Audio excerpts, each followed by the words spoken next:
Libro de Josué, capítulo 24, su verso 15.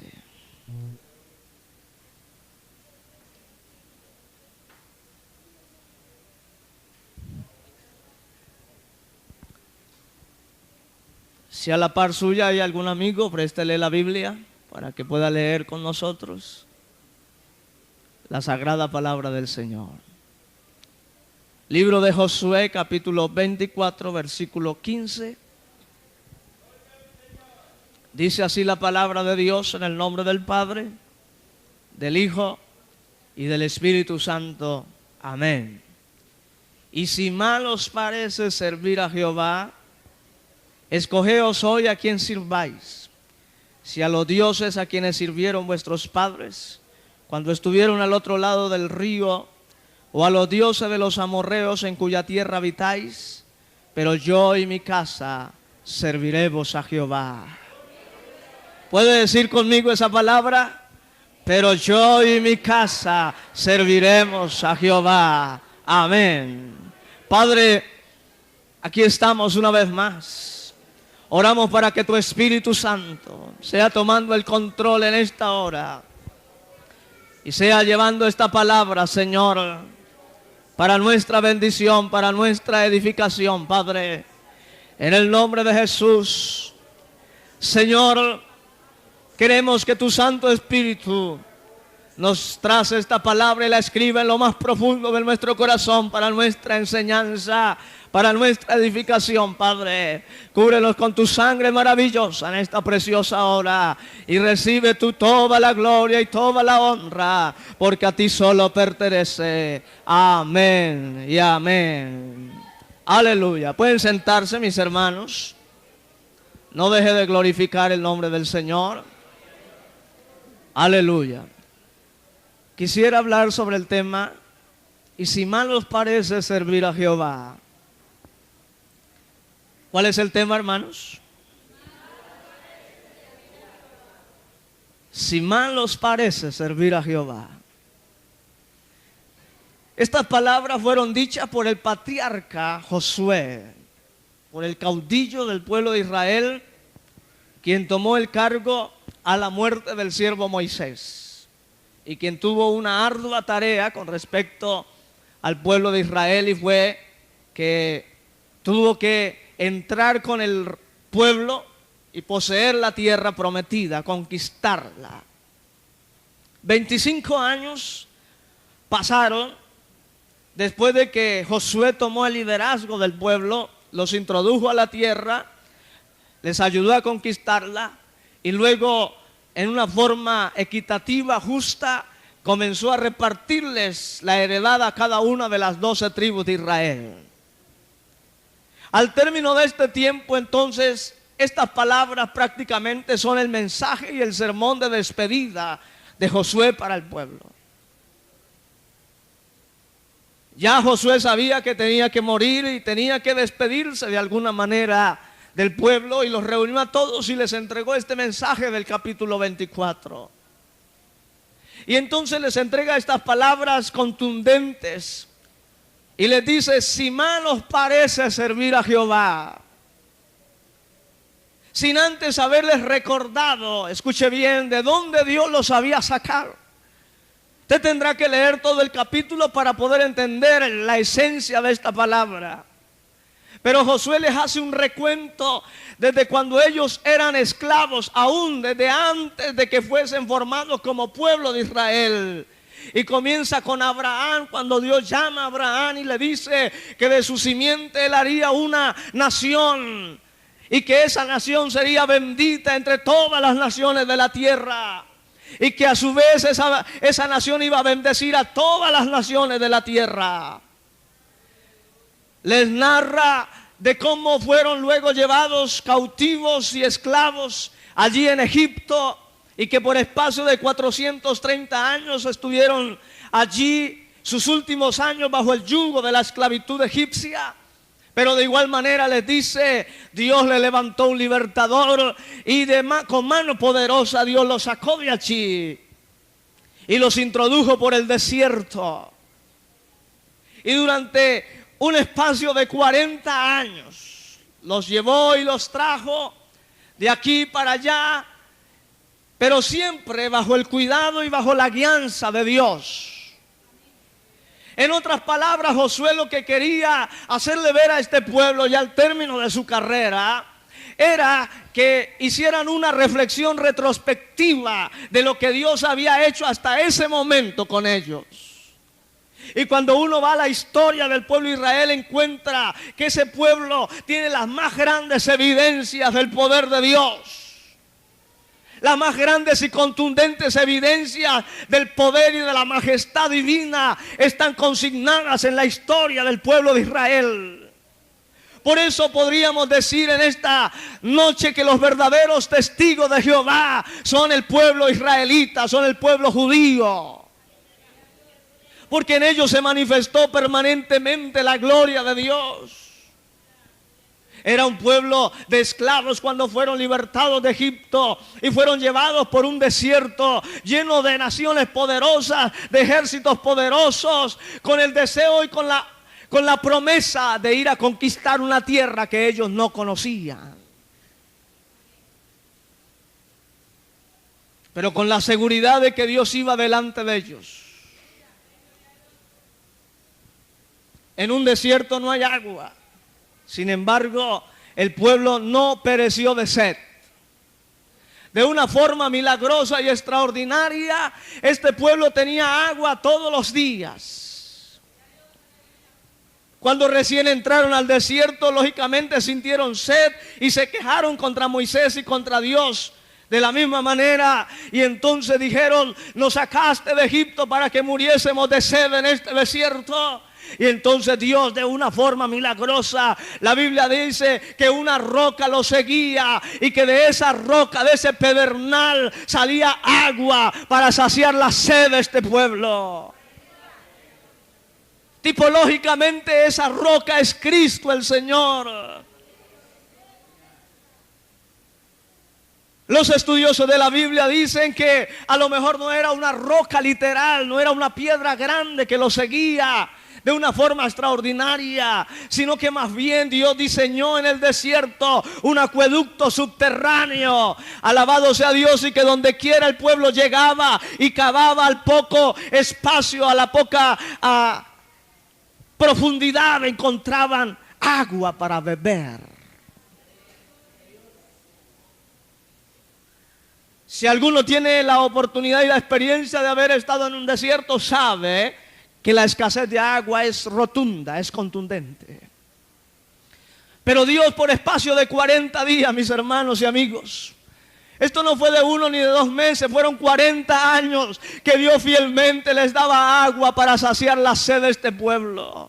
Y no eran cualquier 10 los que iban. La escritura dice que eran 600,000 hombres, sin contar mujeres ni niños. El cálculo que se mantiene cuando hablamos de esto es el cálculo de 3 millones de personas aproximadamente. ¿Cuánta cantidad de agua se necesitaría para saciar la sed de 3 millones de personas?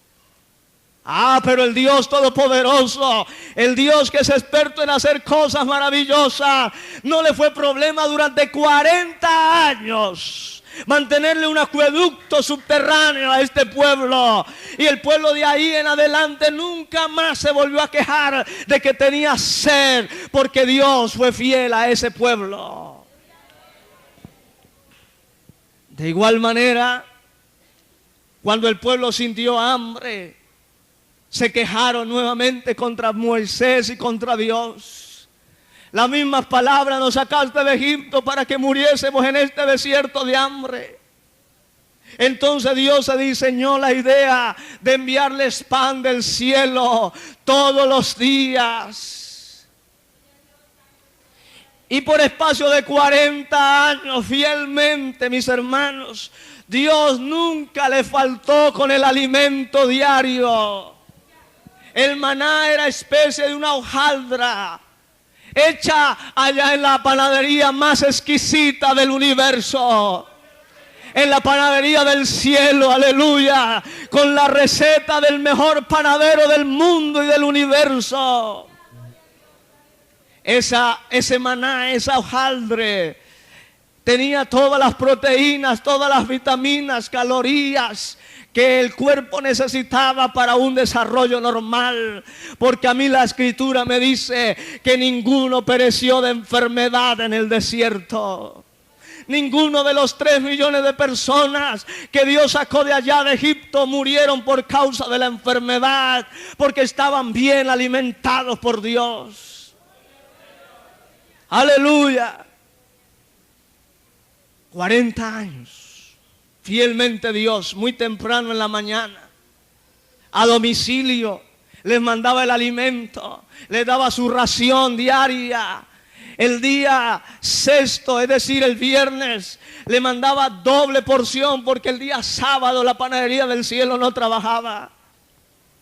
Y el pueblo sabía que ese día viernes tenía que tomar el doble de lo que acostumbraban tomar, para tener entonces alimento para el día de reposo.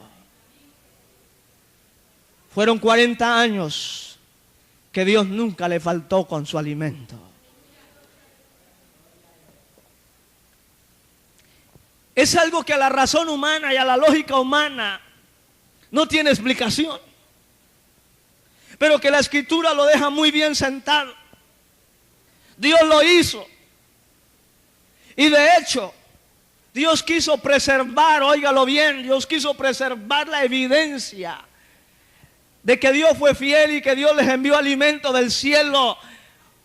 Cuando Dios les estableció el tabernáculo a este pueblo, les dijo: guarden una especie de maná en el arca del pacto por todas las generaciones, para que recuerden a todas las generaciones que vendrán después de ustedes que Dios los alimentó con pan del cielo por espacio de 40 años.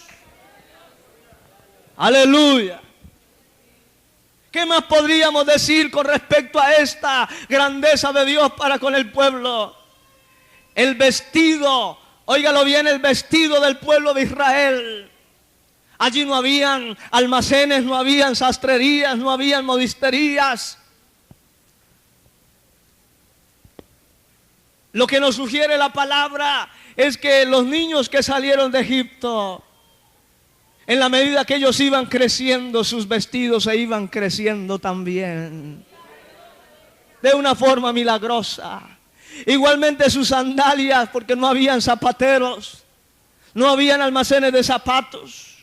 Y las sandalias que sacaron de Egipto, lo que pudieron sacar de Egipto, eso les duró 40 años. En la medida que el pie se iba agrandando, las sandalias se iban agrandando. Aleluya. Y podríamos decir muchísimas cosas con respecto a la historia del pueblo de Israel. Cuando se levantaban los enemigos, cuando se levantaban reyes malos para impedir el transcurso de la peregrinación de este pueblo por el desierto, Dios salía en su defensa. Dios destruyó a reyes poderosos de una forma extraordinaria, milagrosa. Alabado sea Dios. Cuando hubo un rey malo, el rey de Moab, que quiso maldecir a este pueblo y contrató a un brujo, a un hechicero, para que este brujo maldijera al pueblo de Israel. Oiga, ¿sabe qué Dios hizo? Confundió la sabiduría de este loco profeta, entre comillas, este brujo descarado, y en vez de maldecir a este pueblo, lo que solía decir era bendiciones para ese pueblo. El rey Balac lo había contratado para que lo maldijera, pero en vez de maldecirlo, Dios profería a través de sus labios bendiciones para este pueblo, porque Dios había hecho un pacto con ese pueblo. Dios tenía un propósito específico con ese pueblo, y por eso llevó a cabo todos sus propósitos. Cuando ya al borde de entrar a la tierra prometida, a la tierra de Canaán, cuyos moradores eran unos gigantones, pueblos fortificados, con ejércitos bien establecidos, hombres de guerra, Cuando estaban al borde de entrar, una vez más Dios demuestra su poder. Y el río Jordán, que estaba desbordado de lado a lado porque era época de primavera, y el monte Hermón se estaba derritiendo, el hielo se estaba derritiendo y el cauce del río Jordán se había desbordado de lado a lado. Pero eso no fue impedimento para Dios llevar a este pueblo por el camino que Él los quería llevar. Y una vez más, que igual hacía 40 años, abrió el Mar Rojo para que ese pueblo pasara en seco. Igual aquí hizo el milagro de abrir el río Jordán para que 3 millones de personas pudiesen pasar en seco y entrar a la tierra que había prometido a Abraham hacía muchos años atrás.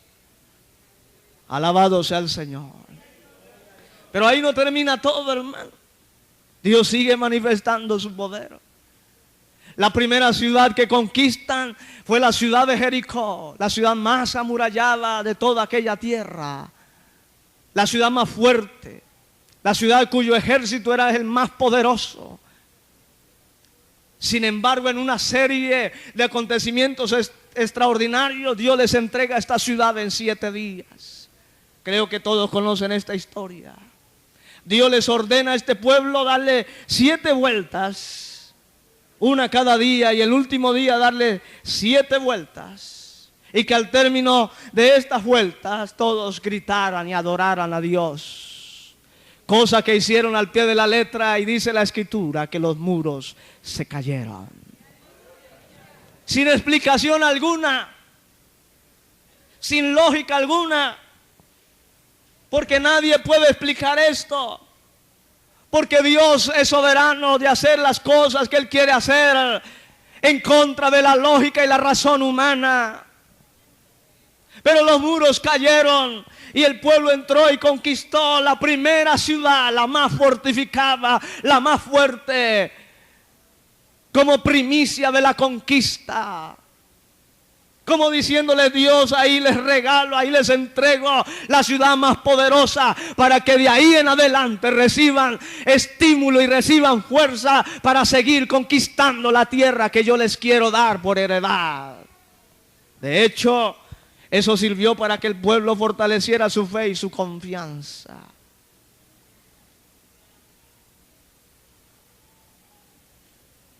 Luego Josué, entonces, después de 7 años de estar conquistando, peleando, derrotando ejércitos, naciones, se da a la tarea de repartirles a cada tribu, a las 12 tribus de Israel, un espacio de tierra, para que cada tribu tomase posesión de ella. Entonces, en ese hilo de acontecimientos extraordinarios y en todo ese historial grande, Josué, al terminar su carrera, les dice: bueno pueblo de Israel, mis días como cualquier ser humano van a llegar a su final, pero no me quiero ir sin antes entregarles un mensaje. No me quiero ir a la presencia de Dios sin antes decirles cuál es el deseo de Dios para ustedes. Y entonces, después de recontarles todas esas cosas maravillosas, creo, mis hermanos, que el pueblo de Israel tenía razones y aún las sigue teniendo, pero en aquel entonces tendría razones poderosísimas, grandes, para seguir a Dios por encima de todas las dificultades que se hubiesen presentado. No tendrían excusa alguna para fallarle a Dios. No tendrían excusa alguna para darle la espalda a Dios, como lo hicieron en varias ocasiones. La historia de ese periodo de 40 años en el desierto está llena de tropiezos. Está llena de momentos de flaqueza de este pueblo. A pesar de todo lo que les he contado, y he omitido muchos otros detalles, sin embargo, hermano, este pueblo fue duro de servir para con Dios. Este pueblo vivía descontento con Dios, a pesar de que Dios les daba pan, les daba agua, les daba sustento, les daba calor en la noche, les daba un aire acondicionado en el día porque les ponía una nube para opacar el sol candente del desierto en el día. Y en la noche les daba una columna de fuego para alumbrarles el camino cuando tenían que peregrinar, pero también para darles calor en medio del frío aterrador del desierto. Sin embargo, a pesar de todas esas cosas, el pueblo flaqueó varias veces. El pueblo fue duro de servir, se tornó un pueblo obstinado y rebelde. Y Dios tuvo que tomar represalias. Llegó el momento, hermanos, cuando ya estaban a punto de entrar a la tierra prometida. Estaban a 11 días de la tierra prometida de distancia, de camino de distancia. Y allá cuando usted lee Números capítulo 13 y 14 en Cades Barnea, el pueblo entonces se le da el antojo de pedir carne. Y quieren carne. Estaban cansados ya del pan que Dios les estaba dando. De ese pan del cielo, de ese pan calientico, alabado sea el Señor, pero ese pueblo estaba cansado. Y aunque el tiempo no me da para ir a la Biblia con más detalle, les resumo la historia.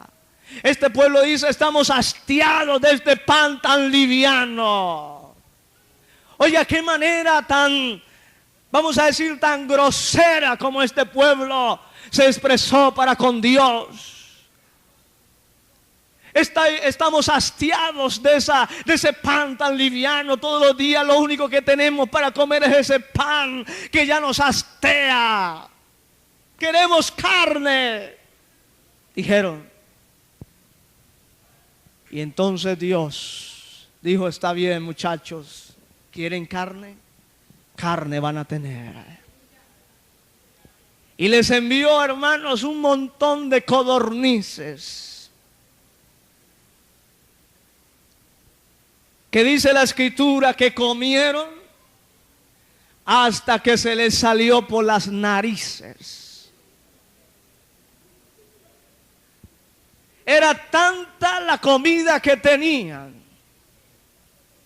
y tanto el deseo que tenían de comer carne, que comieron hasta que se hastiaron y se vomitaron.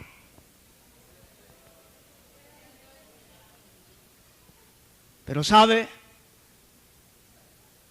en razón a esa rebelión y a esa actitud obstinada y rebelde de este pueblo, Dios tomó medidas serias. Y les dijo: por cuanto han sido rebeldes y obstinados, van a durar 40 años en este desierto, dándole la vuelta al mismo desierto, hasta que toda esta generación que salió de Egipto muera en el desierto. Y cuando uno lee ya la historia de Josué, quienes tomaron realmente la tierra por heredad no fueron los que salieron, los adultos que salieron de Egipto, fueron los niños que salieron de Egipto. Y los que nacieron en el desierto fueron realmente la generación que tomó por posesión la tierra prometida. Por eso, mis hermanos, tenga muy presente cuando usted le eleve algunas palabras a Dios. Y cuando de alguna manera quejosamente usted se le dirige a Dios y le dice: Señor, pero ¿qué es lo que pasa? ¿Pero por qué? A lo mejor tenga las mismas palabras: estoy cansado ya de esta vida que me has dado, ¿por qué no me das otra cosa? ¿Por qué no me permites otras cosas? Tengamos cuidado con lo que le decimos a Dios, porque Dios puede tomar en serio las cosas. Entonces Josué les dice: bueno, pueblo, les he contado toda la historia a ustedes y les he recordado todo lo que Dios ha hecho a favor de ustedes, que no ha sido otra cosa sino bendición tras bendición, demostración tras demostración de su gloria y de su poder. Hasta aquí, a pesar de que ustedes han sido infieles y de que han quebrantado los preceptos de Dios y se han tornado rebeldes y obstinados, Dios hasta aquí ha sido fiel con ustedes. Dios, si hubiese querido exterminarlo, lo hubiera hecho. De hecho, hermanos, cuando precisamente pidieron carne allá en el tiempo de Moisés, Dios le dijo a Moisés: quítate de ahí que voy a raer a este pueblo y voy a hacer de ti otro pueblo, otra nación. Porque estoy cansado ya de tanta quejadera, de tanta rebeldía, de tanta, alabado sea Dios, de tanto corazón obstinado de este pueblo. Quítate del medio, Moisés, que voy a erradicarlos completamente. Si no es porque Moisés se pone delante en favor del pueblo y le dice: Señor, ¿dónde estará tu gloria? ¿Dónde quedará la reputación de tu nombre cuando las naciones sepan que tú sacaste a ese pueblo para destruirlo en medio del desierto? ¿Dónde quedará tu nombre, Señor, tu reputación? Por amor a tu nombre, Dios, no hagas esto. Oye, hermano, y qué lindo que Dios atendió la voz de su siervo. Porque sabe, cuando un hombre y una mujer se humillan ante la presencia de Dios, Dios viene en su auxilio. Siempre les he repetido: si hay algo a lo que Dios no puede resistir, si hay algo a lo que Dios no se puede detener, es cuando ve a un hombre y a una mujer postrado en su presencia, con lágrimas en sus ojos, pidiéndole a Dios misericordia, pidiéndole a Dios compasión. Es lo que Dios no puede resistir, hermano. Y Dios viene en su auxilio. Eso fue lo que Dios hizo con este pueblo. Y entonces Josué les hace recordar todas estas cosas. Y les termina este mensaje diciendo: si mal os parece servir a Jehová. Yo le transmitiría a ustedes esta pregunta en esta hora.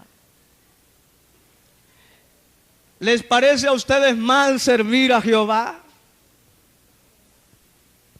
¿Tienen razón o razones alguno de ustedes para decir que no vale la pena servir a Jehová?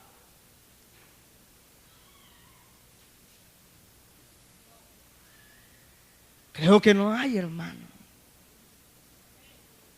Y yo quiero que, igual que Josué, mis hermanos, y que igual que el pueblo en aquella época, usted haga una reflexión retrospectiva en este momento. Y yo quiero que usted piense por un momento: ¿quién era usted antes de conocer a Dios? ¿Cuál era su orden de vida antes de conocer a Dios? ¿En qué circunstancias de vida vivía usted antes de conocer a Dios?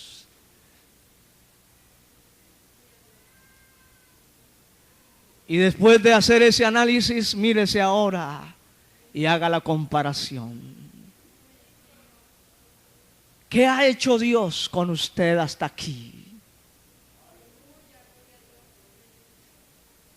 ¿Qué es lo que Dios ha hecho a partir de ese momento cuando usted invitó a Cristo a su corazón y le dijo: Señor, reconozco que he vivido lejos de ti y que he buscado a lo mejor la felicidad en tantas cosas y en tantos lugares sin encontrarla, pero ahora tú me ofreces vida eterna, me ofreces felicidad y lo acepto por la fe? ¿Qué es lo que Dios ha venido haciendo en su vida a partir de ese momento? ¿Qué es, hermano y hermana, amigo y amiga, en esta tarde? ¿Qué es lo que Dios ha hecho a favor de usted? ¿Será que Dios lo ha llenado de males? ¿Será que Dios le ha pagado con la misma moneda como nosotros a lo mejor le pagamos a Él?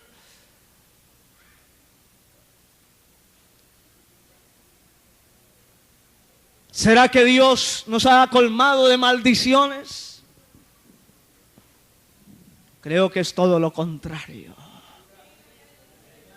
Hasta aquí solo lo que Dios ha hecho con nosotros es hacernos bien. Óigame, y no me equivoco al decir lo siguiente: a lo mejor varios de los que estamos aquí, si no hubiésemos conocido a Dios, ya seríamos unos difuntos. estaríamos muertos, tal vez perdidos en el infierno. Pero Dios nos ha salvado y nos tiene aquí. Aleluya, y nos tiene como sus hijos. Y nos ha escogido para que le alabemos, para que le adoremos, pero también para que le sirvamos y le amemos. Eso es lo que Dios ha hecho y seguirá haciendo con cada uno de los que queremos que Dios nos siga bendiciendo. Simplemente déjese llevar por su memoria y véase 3 años atrás, véase 4 años atrás, véase 2 años atrás, para esta época. ¿Dónde estaba usted metido un día como hoy de diciembre? Antes de conocer a Dios. Algunos no sabían ni en qué hora vivían ni en qué día estaban viviendo, porque estaban estropeados por el alcohol y la droga. Algunos eran unas crápulas humanas que nadie pagaba un centavo por ellos. Era la escoria del mundo. Nadie los quería, nadie los amaba. A nadie le interesaba su bienestar o su malestar. Era como...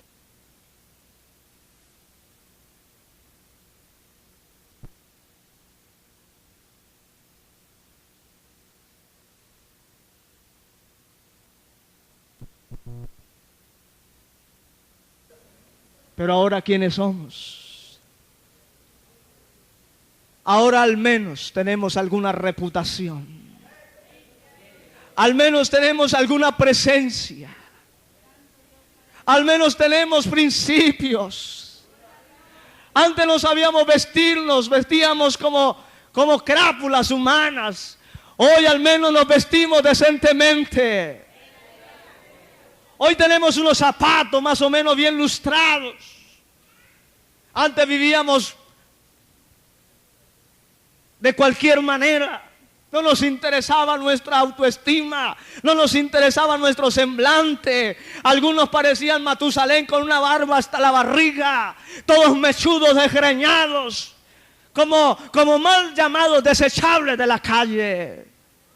Oigan, hermano, pero ¿cuántos de ellos han conocido a Dios y Dios los ha transformado? Dios les ha dado un buen semblante, alabado sea el Señor.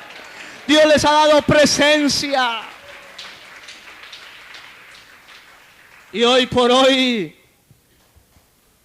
por la gracia de Dios, nos colocamos una corbata, hermanos. Al menos tenemos unos buenos zapatos, porque tenemos para comprarlos, si no, no lo malgastamos en la droga, ni en el alcohol, ni en el vicio. Vestimos decentemente, porque reflejamos la presencia de Dios en nosotros. Reflejamos que hay paz, que hay armonía, que hay gozo en nuestros corazones. Aleluya, eso es lo que Dios ha hecho con cada uno de nosotros. ¿Cuántos llegaron al borde de la destrucción, al borde del suicidio, con ganas de quitarse la vida? Porque para ellos no tendría sentido la existencia. Sentían que la vida les había pagado tan mal que no valía la pena seguirla viviendo. Y entonces estaban ideando la manera de quitarse la vida.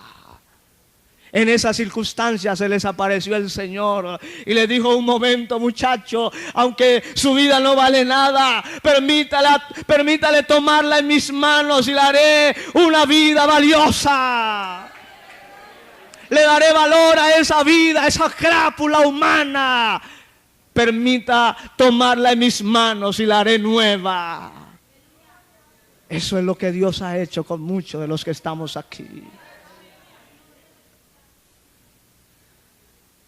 Algunos vendrían con el hogar al borde de la destrucción, ya para separarse porque la vida era invivible, insoportable. Pero solo Dios pudo haber hecho el milagro. Y hoy por hoy sirven al Señor en la iglesia.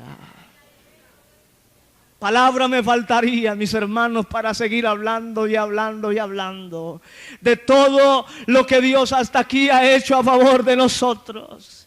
Lo único que quiero resumir es que lo único que Dios ha hecho y todo lo que Dios ha hecho por nosotros es bien.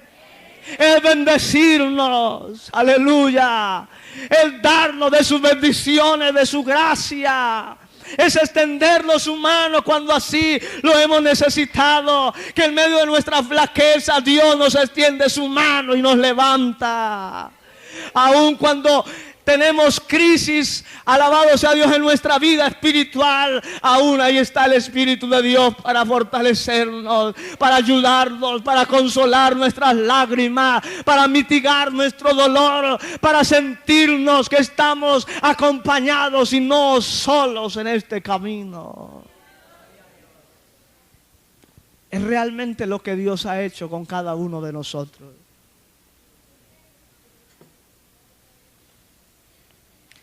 Es bien. Y muchas otras cosas, hermano. A lo mejor muchos no tendrían ni siquiera una cama donde caer muertos.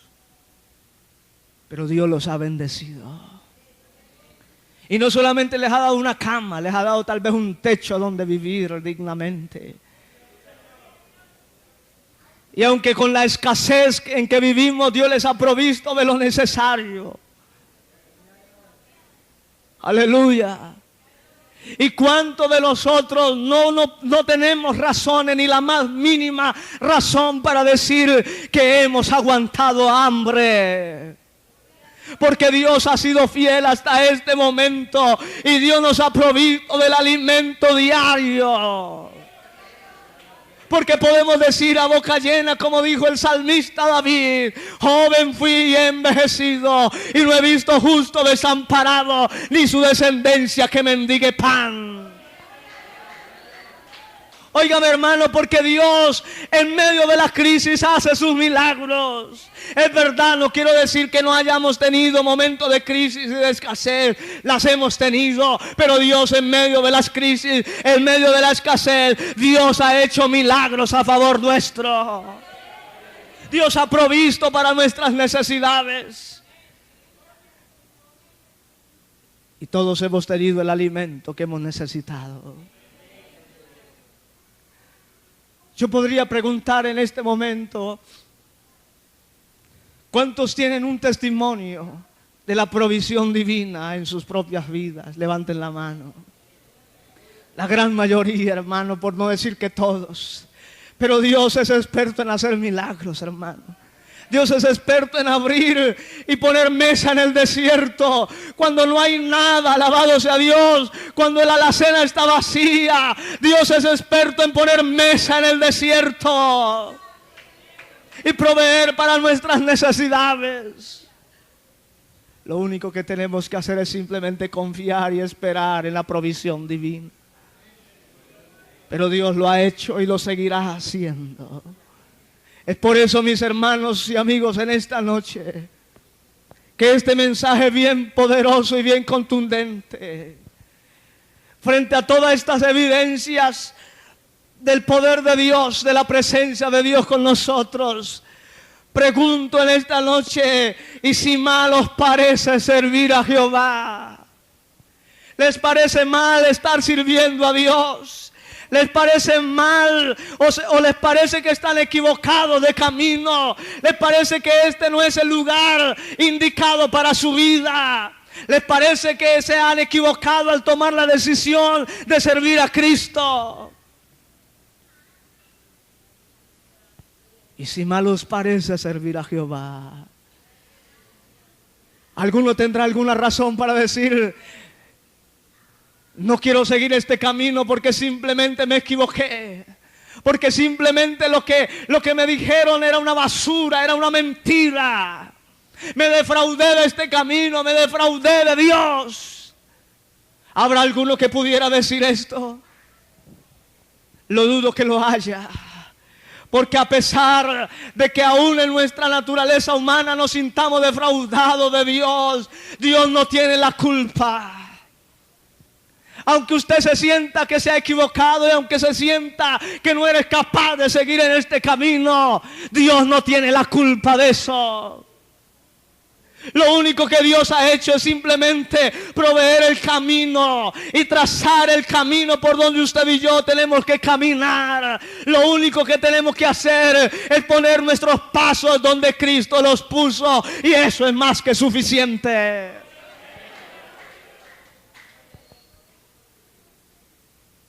Si a alguno el diablo le está tentando de esa manera y le ha hecho pensar que no vale la pena seguir en este camino, que se ha equivocado, que ha perdido el tiempo, los 2, los 3 o los 4 años que lleva en la iglesia, que los ha perdido simplemente porque no ha hallado lo que usted quería encontrar. Es que la cuestión no es querer encontrar lo que yo quería encontrar, sino lo que Dios tiene para darme a mí. Es simplemente conocer y entender que hay un secreto de Dios que se va revelando en la medida que el tiempo va pasando. Y que Dios tiene grandes cosas para usted y para mí. Y que Dios nos las va entregando en la medida que sea el tiempo oportuno para hacerlo. Alguno pensará que no vale la pena seguir en la iglesia. Alguno pensará que no vale la pena seguir este camino. Alguno pensará que es muy difícil seguir en esta carrera. Pues le tengo malas noticias.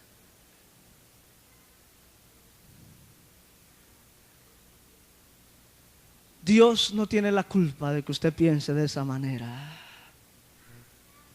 Dios ha cumplido su parte.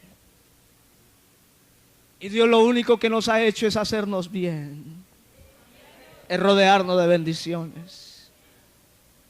Es a veces aguantarnos nuestras pataletas de niños mimados que hacemos a veces. Aleluya, esos shows que hacemos de niños mimados, Dios nos los tiene que soportar. Y a veces nos tornamos injustos para con Dios. Dios sí nos tiene que aguantar nuestros fracasos, nuestros errores, nuestras debilidades. Y estar dispuesto ahí como ese fiel Padre a darnos la mano para levantarnos. Oh, pero cuando Dios nos hace sus demandas, cuando Dios nos hace sus exigencias, cuando Dios nos demanda algo de nuestra vida, no estamos dispuestos a hacerlo. Sentimos que es muy difícil, sentimos que es demasiado, sentimos que es mucha cosa darle a Dios lo que Dios nos está pidiendo. Oiga, pero eso es lo mínimo que usted y yo podemos hacer frente a tanta gloria y tanta bendición que Dios nos ha dado. Y nos seguirá dando, mis hermanos. Si mal os parece servir a Jehová, sencillo, escojan hoy, le dice Josué. Y es el mensaje que les quiero entregar a ustedes. A cada uno de ustedes, mis hermanos. Y aún a los amigos que se encuentran en esta tarde. Dios no nos obliga a estar aquí. Ninguno de los que estamos aquí estamos porque nos hayan obligado a estar. Estamos porque queremos estar aquí. ¿Cuánto damos gloria a Dios, hermano? Queremos estar aquí, sencillo. Pero si alguno ha pensado que no vale la pena servir a Jehová, sencillo, escoja hoy qué va a hacer. Hoy es el día de la decisión. Hoy es el día que Dios espera una respuesta suya. Que Dios espera un sí o Dios espera un no definitivo. Escogeos hoy a quien sirváis, le dice Josué a este pueblo. No hay más tiempo, es hoy. Sencillo, pueblo de Dios, pueblo de Israel. Ustedes saben y conocen lo que Dios ha hecho a favor de ustedes. Son más las evidencias que las cosas negativas que pudiesen en algún momento tomarse como argumento para no seguir este camino. Pero escojan hoy si quieren servir a Jehová, o sencillo quieren servir a los dioses que sirvieron vuestros padres allá en el desierto, a los amorreos, a los jebuseos, en fin, a los dioses de aquellos que vivían cuando sus padres vivían. Alabado sea el Señor. Esa es la decisión, hermanos, y ese es el mensaje que Dios me dio para ustedes en esta tarde. Escojan hoy a quién quieren servir. Pero no podemos servir a dos señores, como dijo el Señor. No podemos estar ahí en que sí y que no. En un espíritu voluble de que sí quiero y que mañana no quiero. De que camino un mes y me descarrío 2 meses. No se puede, mis hermanos. Es hoy o nunca, hermanos. Alabado sea el Señor. Escogeos hoy a quien sirváis. Es una decisión, mis hermanos. Dios espera que usted le diga en esta noche, en esta hora, le diga: Señor, o definitivamente, Dios, no quiero seguir en este camino, me rebelo y asumo todas las consecuencias. O estoy dispuesto a pagar el precio, cueste lo que me cueste, pero cuenta conmigo, Dios. Cuenta conmigo, Dios. No importa lo que me toque pagar, no importa lo que me toque sufrir, no importa lo que me toque abandonar, dejar atrás, no importa, Señor, pero escojo hoy por ti. Aleluya. Escojo hoy por ti, oh Dios, porque entiendo que es el mejor camino y el más seguro. Alabado sea el Señor.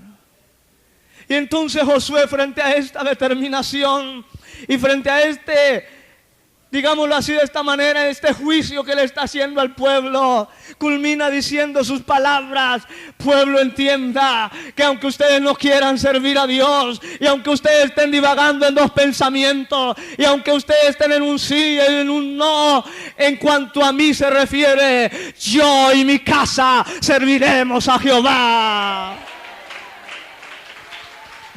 Yo y mi casa serviremos a Jehová. Aleluya. Esa fue la decisión de este hombre de Dios, mis hermanos. Y no vaya a pensar que este hombre tendría 40 años cuando está diciendo estas palabras. Tendría 110 años. Estaba terminando su carrera y por eso tenía la autoridad para decirlo con boca llena: hasta aquí he servido a Dios, yo y mi casa, y los días que me restan los voy a seguir en Jehová. Creo que es la mejor decisión, mis hermanos. Creo que es la decisión que usted y yo debiéramos tomar en esta hora. Yo no creo que haya alguien que esté pensando lo contrario. Yo no creo que haya alguien en este lugar que esté pensando en que no vale la pena seguir en este camino. No creo que lo haya, y si lo hay, ¡ay de usted! Esté dispuesto a asumir las consecuencias. Porque déjeme decirle algo: Dios es justo. Y cuando alguien se rebela contra él, sencillo, Dios le cobra por ventanilla. No vaya a pensar que al pensar usted en dar la vuelta de este camino y darle la espalda a Dios, las cosas le van a mejorar. Esté completamente equivocado de esto. Las cosas no le van a cambiar, no le van a mejorar. No soy profeta, pero le vaticino que aunque le vaya bien económicamente y aunque las cosas materialmente le vayan tal vez mejor, oiga, pero su vida espiritual será una miseria. Tendrá el fantasma de la soledad detrás, tendrá el fantasma, alabado sea Dios, de la nostalgia detrás, de la incertidumbre, la culpabilidad. No lo dejará tranquilo, no lo dejará dormir tranquilo, no lo dejará comer tranquilo. Porque ese es el final de todos aquellos que deciden darle la espalda a Dios. Por eso, mis estimados hermanos y amigos, ¿cuál será su decisión en esta hora? Pero yo lo digo delante de Dios y delante de ustedes. En cuanto a mí se refiere, estoy dispuesto a seguir este camino hasta las últimas consecuencias. Solo le pido a Dios una cosa: y es que me dé de su ayuda. Que nunca me deje, hermanos, que nunca me suelte de su mano para poder vencer en este camino. No es fácil seguir este camino, hermanos. No es nada fácil, pero tampoco es imposible. Con la ayuda de Dios podemos. Con la ayuda del Señor podemos, mis hermanos. Pero yo se lo digo a Dios en este altar y en esta hora. Señor, quiero seguir este camino hasta lo último, pero solo dame de tu ayuda, solo dame de tus fuerzas para ser fiel en este camino. ¿Por qué no se pone de pie, mis hermanos? Hoy yo no sé si usted se quiere arrodillar ahí donde está, pero creo que estamos frente a una decisión, hermano. Aleluya. Escogeos hoy a quién sirváis. ¿A quién va a servir?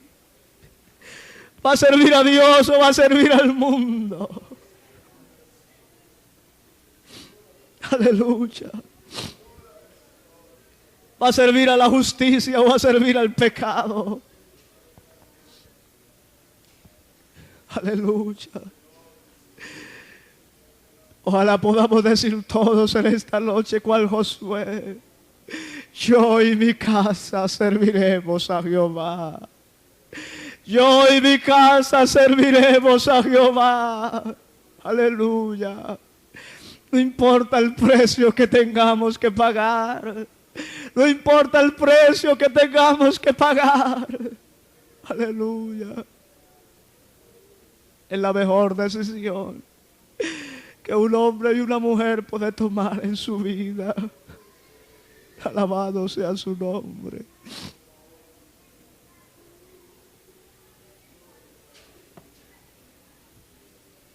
Algo suave.